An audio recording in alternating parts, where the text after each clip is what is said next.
Okay, it's recording. Hello, everyone, and welcome to the Literary Society podcast. We have Haroon Khalid and Anam Zakaria with us, both of them very well-renowned authors in partition literature, and they're doing their masters. I know Haroon is doing his master's in anthropology from the University of Toronto, and I do not know what Anam is doing. It's the same program It's in the school same. for me Okay, as well. that is great. That's great. Amazing. Couple goals, honestly. Anyway, so the theme for November that we had decided was partition. So throughout the month, we'll be talking to different authors about different, studies of partition literature, different approaches to partition literature. There's an artistic approach, there's the literary approach, there's the analytical approach, right? And the two of you have mostly taken an ethnographic approach, if I'm not wrong. And we'll be talking a little bit about that in the context of Kashmir and in the context of Punjab, primarily also centering around Kasur and Lahore that you've conducted your research in. So I would want you to slightly introduce your work and how it came about, a small history, maybe a tad bit of an introduction of yourselves, and then we can proceed with the little conversation. So yes. Go ahead. Yeah, thank you, Ali, for having us. This is an absolutely pleasure to be doing this.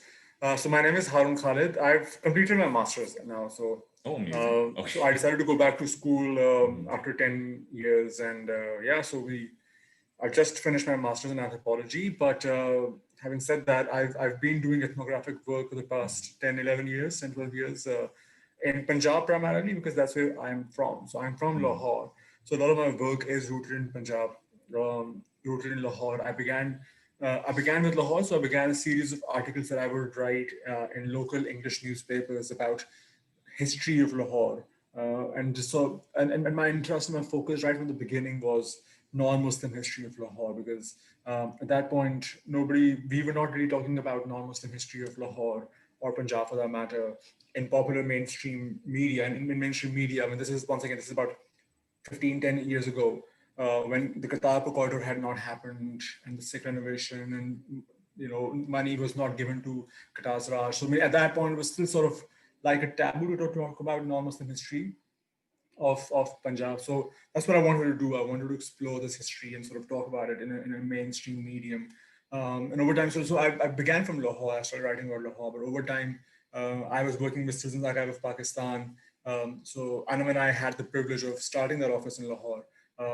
That's actually where we met as well. So through that project, so at Citizens Archive, I was looking after the minority project, which involved documenting oral histories of religious minorities across Punjab. So that led me into sort of deeper exploration of a topic that I had already been trying to uncover and learn more about. So over time, then that sort of led to my first book, and then So the writing process began with Lahore, but then moved into non-Muslim history, heritage, and over time, that's sort of what I really found fascinating, and started exploring that in my writing. Yeah, and Ali, thank you from my side as well. This seems like a wonderful platform, and we're very excited to be here today. So my work really began with the Citizens Archive as well, back in 2010.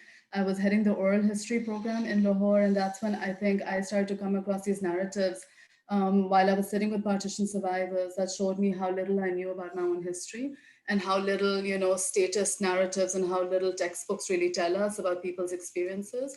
So that's what got me on this journey. It's been very much a personal journey for me of unlearning and relearning.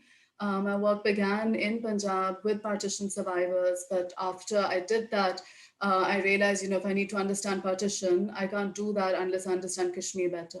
And that work took me to Kashmir, which is my second book. And while I was in Kashmir and I was interviewing, people on the line of control and understanding the ramifications of the conflict on the Pakistani side, I began to realize that I can't fully understand Kashmir till I understand 71, because I think 71 and the birth of Bangladesh is one of the most defining years in South Asian history and South Asian present day politics. We don't talk about it enough, and we don't understand fully, as Pakistanis especially, how it informs our identity and the way we see India, the way we see the region, and the way we implement and design policies. So that's what took me to Bangladesh then, which is my most recent work, People's History of 1971 from India, Pakistan, and Bangladesh. So that's what I've been doing. And like Haroon, I went back to grad school after 10 years of doing this research and just completed that program. And yeah, we're here in Toronto now. That's amazing. Also, like everyone who's listening to this, Sir Haroon was also my teacher in A-levels, which is also the reason why I'm doing social sciences at IPA. So thank you for that. I feel like this mention is really. So yeah, I think that's super interesting that like the way the trajectory that your lives have taken, right? And like how you two met, and obviously it also sort of shows how, like, there was this question that I had about the two Punjabs and then the two Kashmirs, right? And how a lot of Anam, what you've written is also about how people, when they migrated, it was such a sudden thing that they couldn't fathom that, India or Pakistan alag. I think you mentioned this in one of your interviews that I had recently heard, that, you sort of naively sort of, mistook the cutting off of emotional ties that would have happened through these partition migratory patterns, right? And I think I would really want to know more about the sort of comparison or differences and similarities, essentially, between the imagination of the two Punjabs and the two Kashmirs, and how like your research around these regions, both of you, right? And what that research has sort of shown in terms of the way people, in terms of the lived experiences, the lived memories of the people from these regions. So yeah. So I think it's a very interesting question, and that's where the kind of unlearning and learning has been for me, right? Because I'm very interested in looking back at history, not as a static event, but to understand how, it kind of partition in the post-partition years, or Kashmir post-47 has become appropriated and interpreted and started to take on unique meanings depending on which side of the border you're at. And so, as a third generation Pakistani, when I started doing this work on partition, I thought I knew partition, and I had a particular imagination of it, right? Based on my textbooks, based on mainstream discourse. So there were certain stories or certain narratives that fit in with my preconceived notions. And these were mostly around, one-sided bloodshed, because that's what we grew up hearing in Pakistan, and India has its own narrative. So when I would be sitting with people and they would be talking about, the massacres, it fit in. But when they would be speaking about, for instance, nostalgia, longing to go back, visit their homes once more, or they would be talking about their Hindu or Sikh friends, I thought those were wonderful stories, but initially they seemed like such exceptions to me that I realized much later I was tuning in and out. So, when they would not fit that paradigm, I would kind of switch off and say, interesting anecdote, interesting exception, but exception, right? And so I think I've had to do a lot of work, a lot of introspection, to understand how, as researchers, we bring in our own prejudices and biases and our preconceived notions and allow these narratives to deconstruct them. Similarly, in Kashmir, there are such statist and static narratives, such hegemonic narratives that both India and Pakistan offer. And as a Pakistani, you think you know Kashmir, you have an opinion on Kashmir, you feel so passionate about it, but we know so little from the voices of Kashmiris. So for me, it's been very, very important to go back to people. And what I've realized is that people's experiences are always more nuanced, always more varied, always more diverse than the simple and like linear package views we get through textbooks and through museums and through other kind of state sites, right? So, and I think it's really, really important to go back to these narratives because they can help us deconstruct how we see ourselves, how we see each other, and actually complicate and problematize history, problematize these quote unquote events that we see so statically and we think we moved on from, but we really haven't. So that's kind of been my process. I look at state history and I juxtapose it with people's history, and I try to look at where the two overlap and where, you know, people's history really kind of resists official history intergenerationally. So before Sir Haroon gives his comment on the two Punjabs, I have one more question, one interjecting question to ask. Can you give an opinion or a comment on Imran Khan giving provisional province ka right to Gilgit and its effect on the Kashmir issue, and you know, it's sort of, I don't know, ramifications maybe on the liberation of Kashmir, and you know, whatever else. Like, what do you think it's all about, and how does it affect Kashmir specifically? It's a complicated but very important question. I think what's happened over time is that the way we understand the Kashmir conflict is largely, you know, well, say is that, you know, the focus has been on the valley, and the focus has been on the valley because of the bloodshed, right?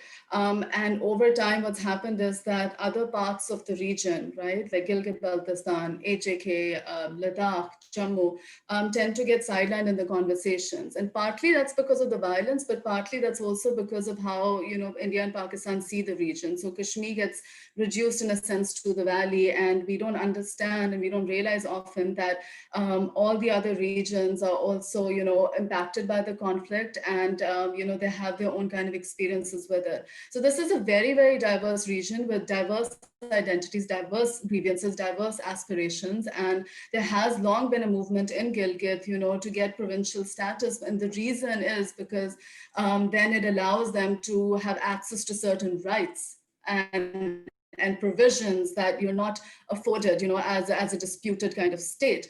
Having said that, because Gilgit is tied to the larger Kashmir conflict and tied to the UN resolutions, it is problematic because if it gets provincial status, then in a sense, you know, many in AJK and many in Kashmir see that as accepting the status quo.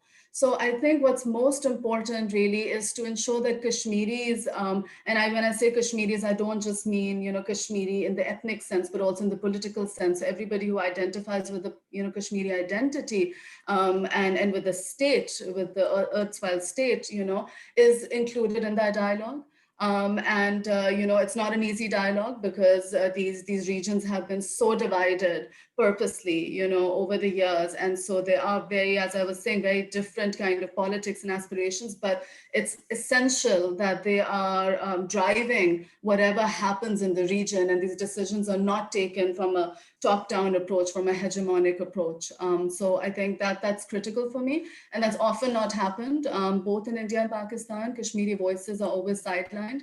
And any decision that I think is taken must include them in that dialogue and let them lead that dialogue and that decision-making process. Yeah. No, definitely. So yes, Haroon Khalid on Punjab. Yeah, so about the two Punjabs. Well, I mean, so it's easy to sort of get nostalgic and to talk about these Punjabs as, you know, as having this sort of affinity, which of course exists. I mean, there's a language connection and so on. But I think what's important to understand is that the two Punjabs occupy very different spaces in their respective nation states, right? So, for example, in Pakistan, this Punjab is very hegemonic province. It in many ways it represents Pakistan. I mean, I'm sure you're aware of the recent Fayaz Chauhan's comment about Pakistani identity and Punjabi identity and the whole spiel around it. But yeah, so that sort of really represents in many ways. I mean, his statement doesn't come in a vacuum. He's not an exception. He might have found a crass way of saying it, but that's essentially what we're trying to instill into a young generation. That's what the education system is all about. So there is this certain sort of de-Punjabization of Punjabi identity, if you can allow me to say that. So in order to be, let's say, more Pakistani, what has meant that you have to be less Punjab. And on the other hand, let's say if you look at East Punjab, of course occupies comparatively a much more marginal state with the the Indian state, right? So each Punjab's state with a relationship with, let's say, India would be similar to, let's say, Sindh's relationship with Pakistan. So in that sense, then the Punjabi identity becomes this identity of rebellion, almost this identity of your of challenging the hegemonic state. So then you sort of revert to a Punjabi identity. Then you pick up the language. The language requires a particular meaning, and so on. So that's sort of one aspect of looking at political, Punjabs, the two Punjabs. Over time, what has also happened is that in India, Punjab has become synonymous with Sikhism and Sikhs.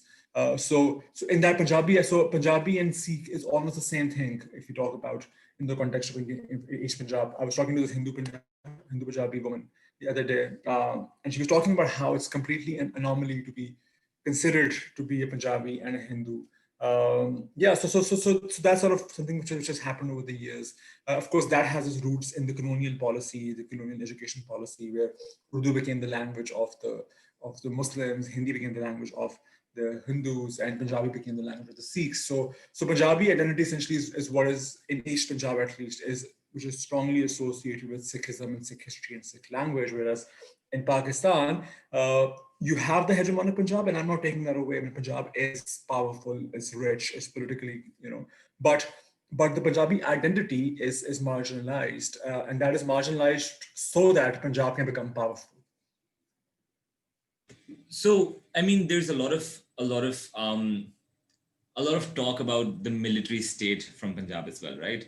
I mean, that also has its roots in the colonial, military formations, which obviously did come heavily, which did heavily sponsor West Punjab stakeholders, right?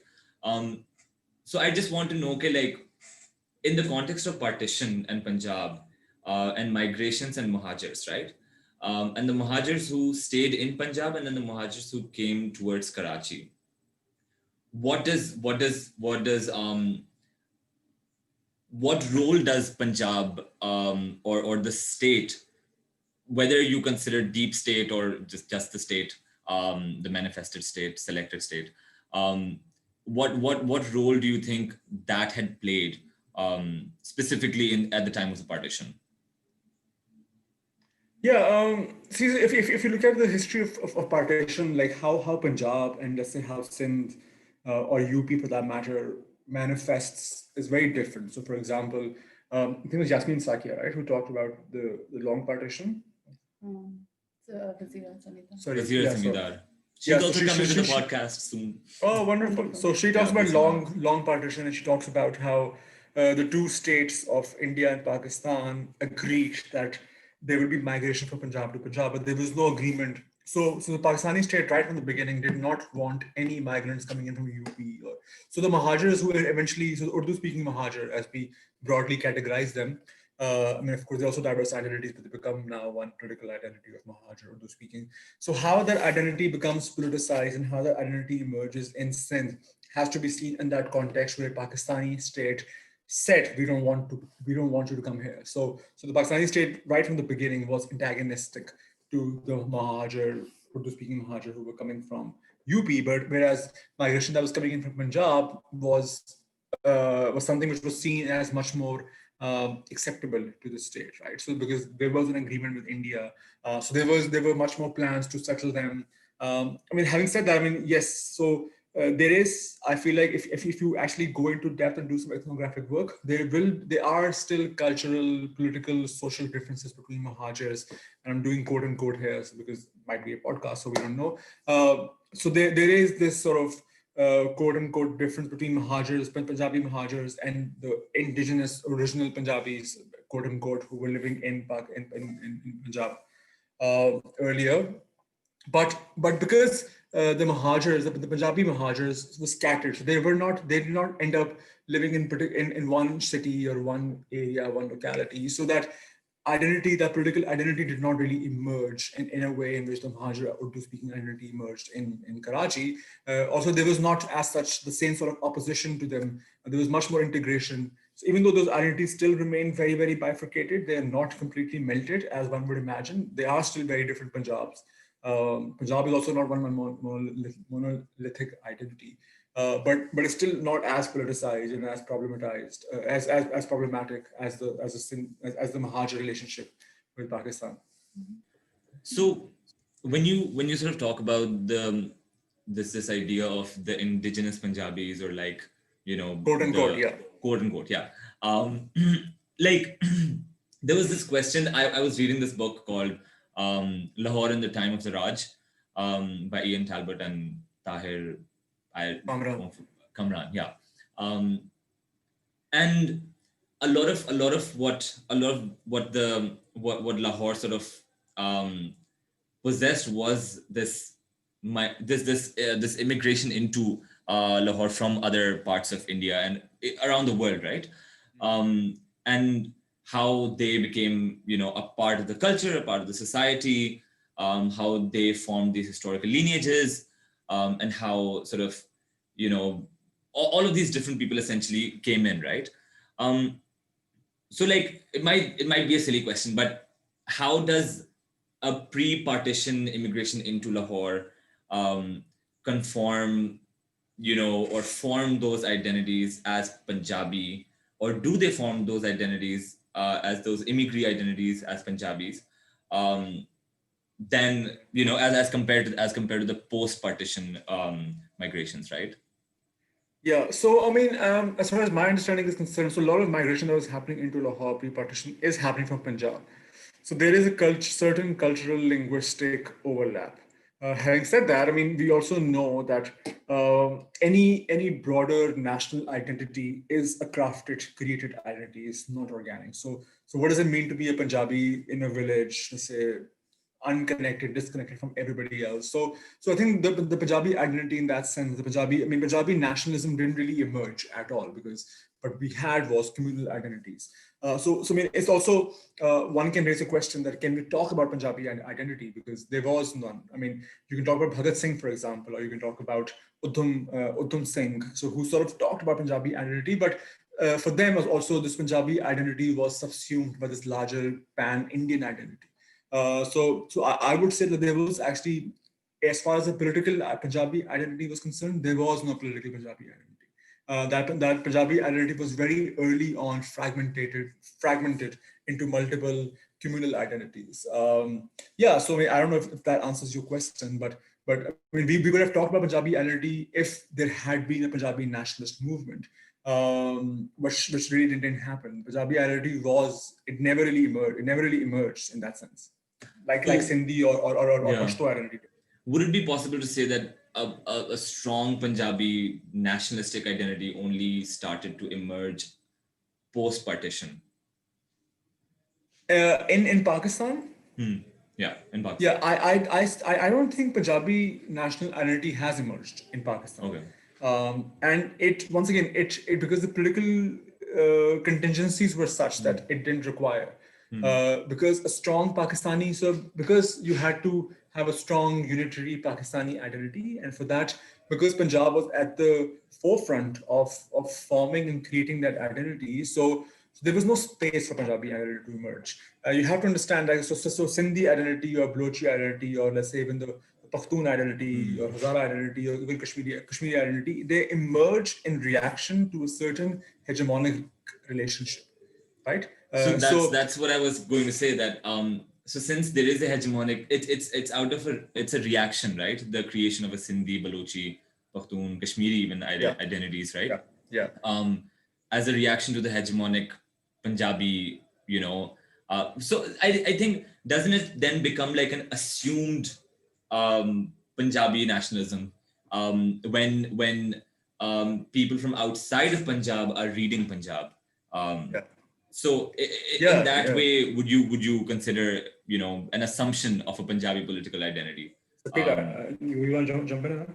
Yeah, so I think ethnic identities always existed, right? And I think they continue to exist. But obviously, when a certain region, a certain state starts to repress or starts to become very hegemonic, there is going to be a reaction to it, and those ethnic identities then become even stronger. So I don't think they're created out of it. They are there, of course, but they get crystallized, they become stronger, right? To respond to that hegemony.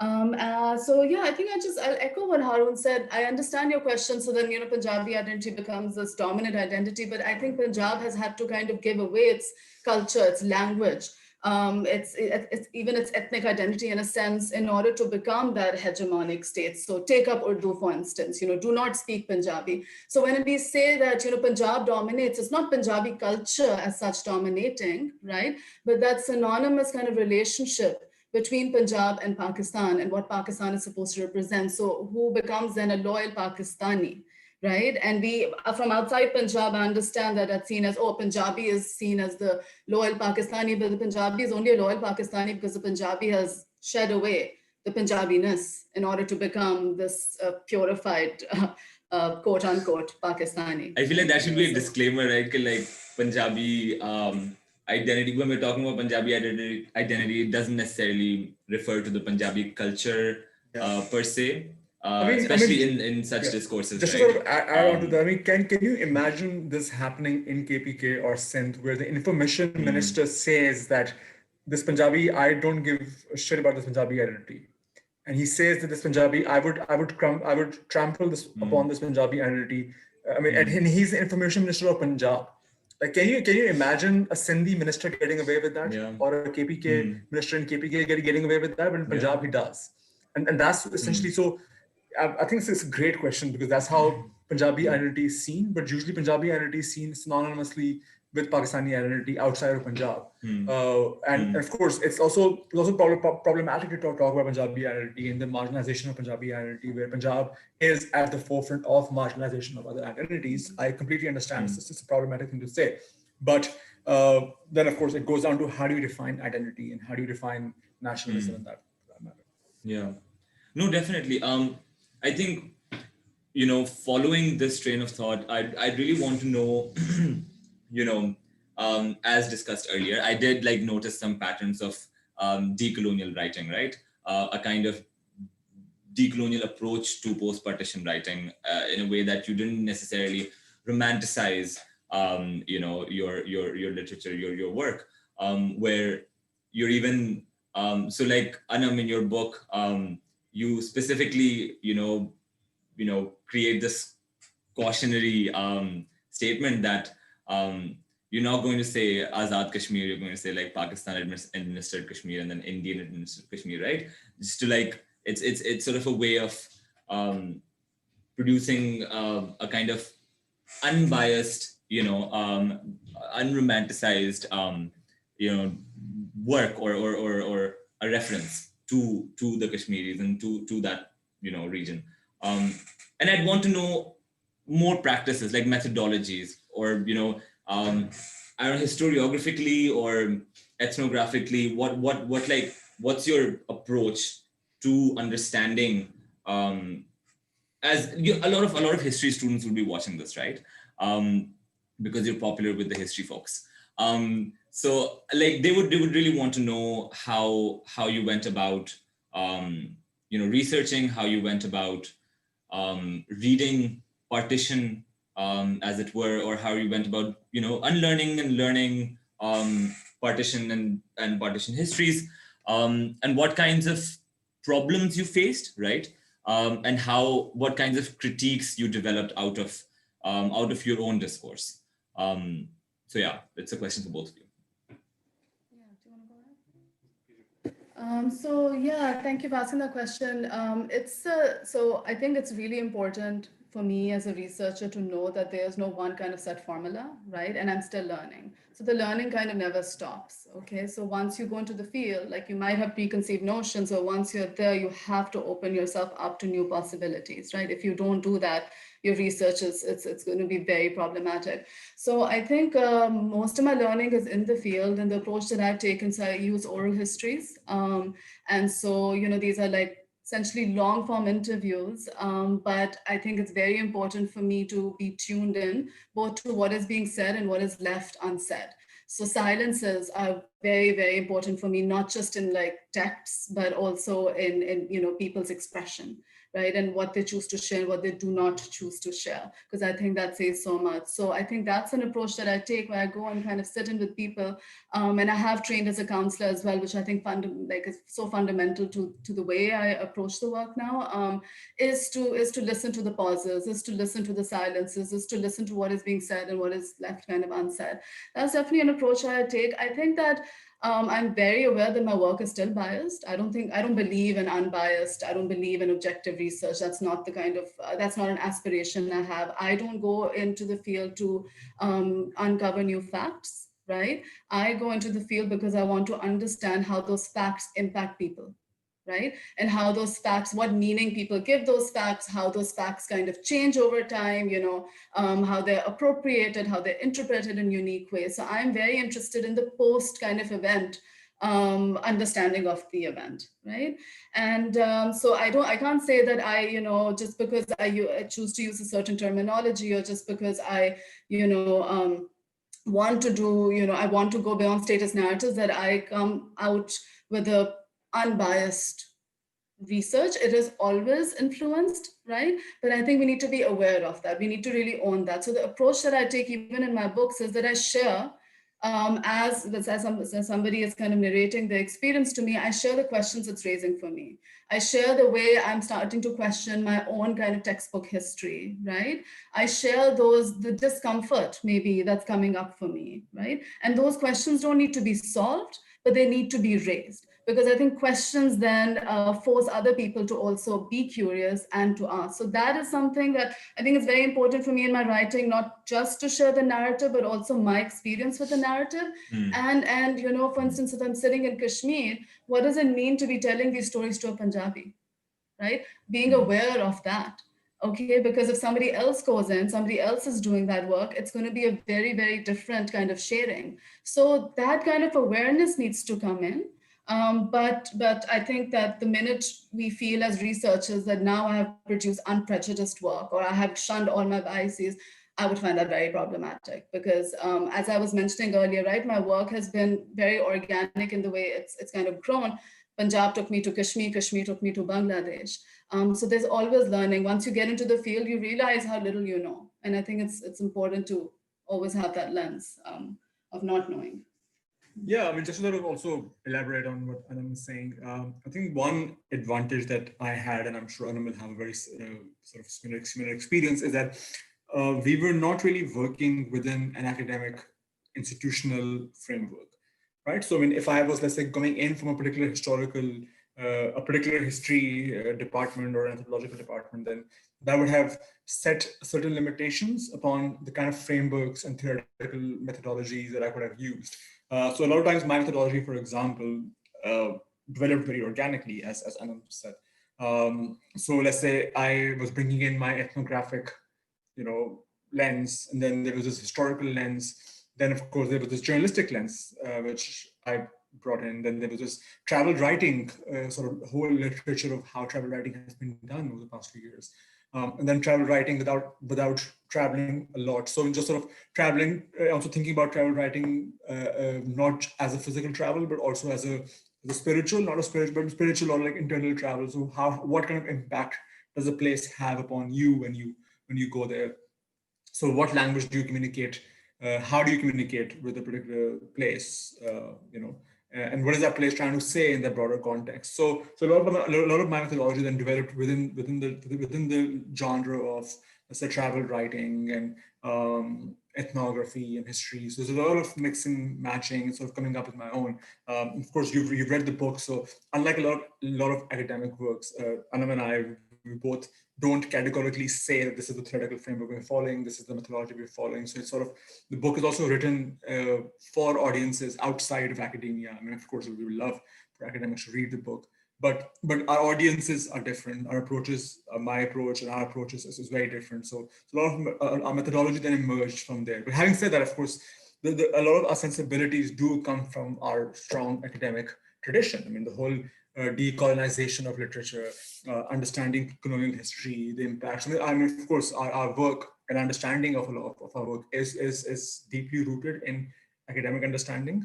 But having said that, I mean, because we were working outside of a particular constraint of academia, I feel like we could be more creative in our framework, in a theoretical frameworks and methodologies. I'll just add one more thing to that. I think it's also really important to remember that we're products of the British educational system. So, and even the fact that both of us write in English, right? And we're taking these stories and we're producing them in English. And a lot of times people will say, oh, this is the first time it's been done. It's not the first time it's been done. It's happening all the time in regional languages in the vernacular. So I think that we also have to be careful that yes, we may try as young Pakistanis, young Indians to work towards, decolonizing this history, to access it in a different way. But we are at a very problematic time in history, right now as well, where we are still coming from colonial structures. We have so much more work to do. So that, being aware that we are not through these works dismantling everything, we are still a product, but we are starting to question. So I think that is an important approach for me. I mean, that's essentially the idea of affirmative sabotage, right? Like you penetrate the system and then you start sort of working from within it. No, I think that's the journalism wala part. So that was something I was also about to say for Sir Haroon K. Like it is like both of your writing styles are very, very conversational and very, they're easy to understand. Essentially, like academic work is very, but I think in that very essence, it being easy to understand, it's holding this like affective way of communicating. I think it's also very important for a lot of students to learn, right? That when writing or when producing research, it's not necessary to follow a general pattern. But I think like there's a whole other debate with that. But yeah, I think we've covered almost 35 to 40 minutes. And I think it ended on a good note on research methodology. So thank you so much, Haroon Khalid and Anam Zakaria, for joining us. We'll be placing a large description of both of you in our YouTube link. And I hope everyone enjoyed this episode and would let us know what they thought about this discussion. And hopefully we can have more. And